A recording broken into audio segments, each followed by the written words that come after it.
चलिए दोस्तों, अब जानते हैं कंप्यूटर की कार्य प्रणाली के बारे में कि कंप्यूटर किस प्रकार से वर्क करता है।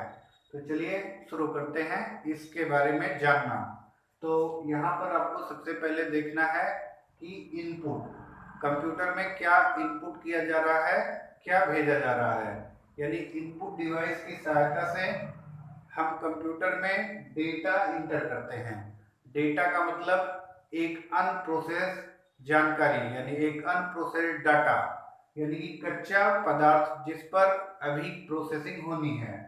तो ये डेटा इनपुट होता है, कहाँ जाता है? सीपीयू में जाता है। सीपीयू यानी कि सेंट्रल प्रोसेसिंग यूनिट, जिसे कंप्यूटर का मस्तिष्क भी कहा जाता है। ये डाटा की प्रोसेसिंग करता है और डाटा की प्रोसेसिंग करने के बाद उसको एक व्यवस्थित क्रम में सेट करता है ताकि उसका उपयोग व्यवस्थित रूप में किया जा सके। और प्रोसेसिंग करने के बाद ये उस डाटा को, उस सूचना को स्टोर कर देता है और स्टोर करने के लिए सीपीयू में मेमोरी लगी रहती है। प्रोसेसिंग होने के बाद डाटा आउटपुट पर पहुंचता है, जिसे हम क्या कहते हैं? प्रोसेसिंग डाटा को इंफॉर्मेशन या सूचना कहते हैं। यानी वह डाटा जिसकी प्रोसेसिंग हो चुकी है वो किस में बदल जाता है? सूचना। सूचना मतलब व्यवस्थित जानकारी और डाटा का मतलब अव्यवस्थित जानकारी। तो सूचना हमको आउटपुट डिवाइस में मिलती है, यानी आउटपुट पर हमको सूचना मिलती है। और आउटपुट डिवाइस आप देख रहे हैं कि यहाँ पर मेनली मैंने आपको दो टाइप की आउटपुट डिवाइस प्रदर्शित की है। एक मॉनिटर यानी कि टीवी स्क्रीन और दूसरा की प्रिंटर। ओके, तो यहाँ पर मॉनिटर और प्रिंटर। मॉनिटर में हमने बताया कि ये सॉफ्ट कॉपी देता है। क्या देता है? सॉफ्ट कॉपी देता है। सॉफ्ट कॉपी का मतलब है कि आप इसे स्क्रीन पर देख सकते हैं, इसको हाथों से टच नहीं कर सकते हैं। ओके, और प्रिंटर आपको क्या करता है? हार्ड कॉपी प्रोवाइड करता है, यानी वो पेपर पे छप जाता है और उसे आप आदमी क्या कर सकते हैं? हाथों से छू भी सकते हैं और देख भी सकते हैं। तो इस प्रकार से डेटा कंप्यूटर में प्रोसेस होकर एक व्यवस्थित सूचना में बदल जाता है और ये व्यवस्थित सूचना कंप्यूटर में स्टोर भी हो जाती है और साथ ही साथ आपको आउटपुट डिवाइस पर मिल भी जाती है। तो सामान्य रूप से क्या कहा जाए कि सामान्य रूप से कंप्यूटर क्या करता है? डेटा की प्रोसेसिंग कर देता है और आपको प्रदान करता है सूचना। ओके, इसमें डेटा की क्या हो जाती है? प्रोसेसिंग हो जाती है और आपको मिल जाता है सूचना। तो कंप्यूटर डेटा को प्रोसेस करके किसमें कन्वर्ट कर देता है? सूचना में बदल देता है। आइए आगे बढ़ते हैं।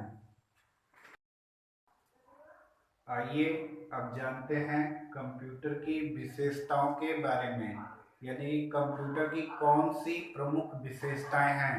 तो इसकी पहली विशेषता है गति, यानी कंप्यूटर की स्पीड। कंप्यूटर बहुत ही तीव्र गणना करने वाली मशीन है। वर्तमान समय में कंप्यूटर एक सेकंड में 10 लाख गणनाएं भी कर सकता है या उससे भी ज़्यादा गणना करने वाले तीव्र कंप्यूटर, सुपर कंप्यूटर का आविष्कार हो चुका है।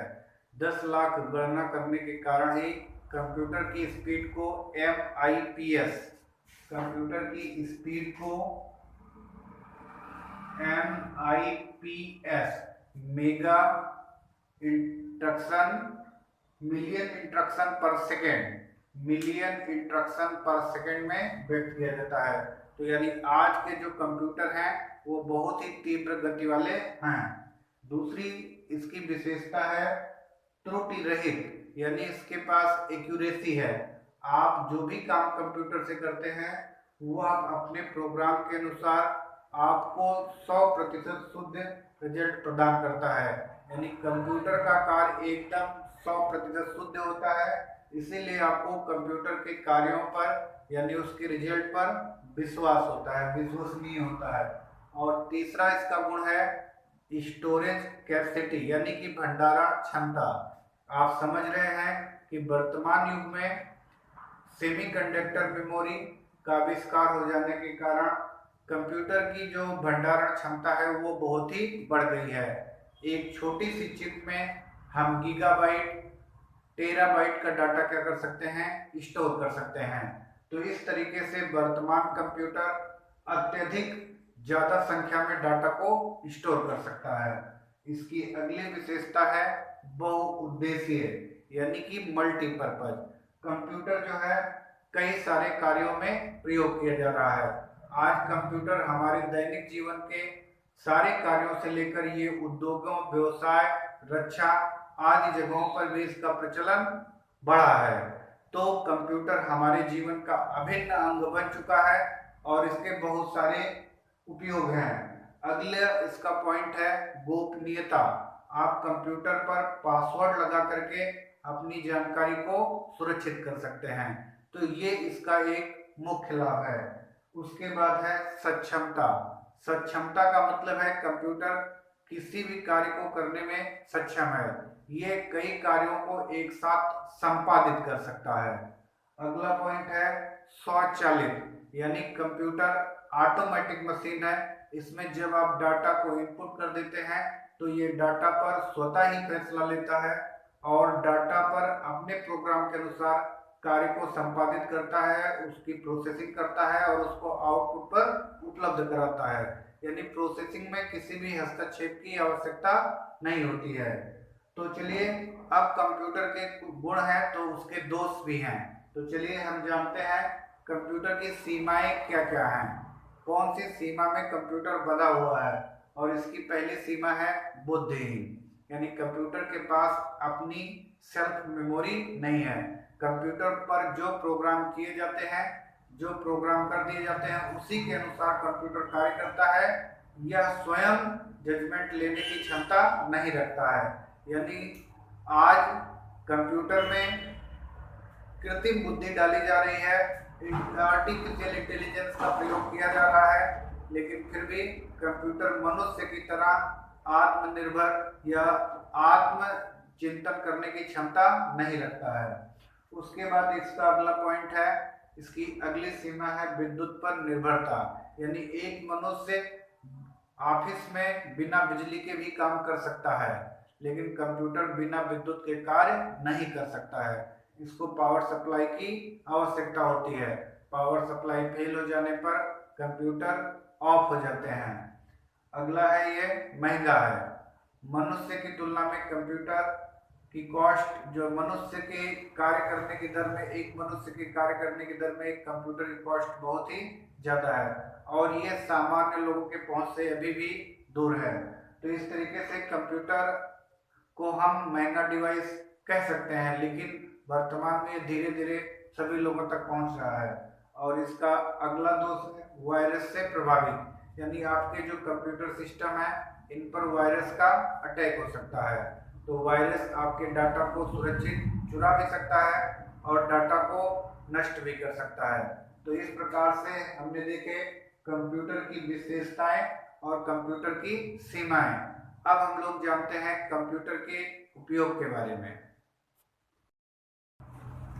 चलिए अब जानते हैं कंप्यूटर के अनुप्रयोग के बारे में, यानी कंप्यूटर का उपयोग कहाँ कहाँ किया जा रहा है। तो कंप्यूटर का उपयोग शिक्षा के क्षेत्र में, इसी की सहायता से हम अध्ययन कार्य करते हैं और कंप्यूटर को एक विषय के रूप में भी पढ़ाया जा रहा है।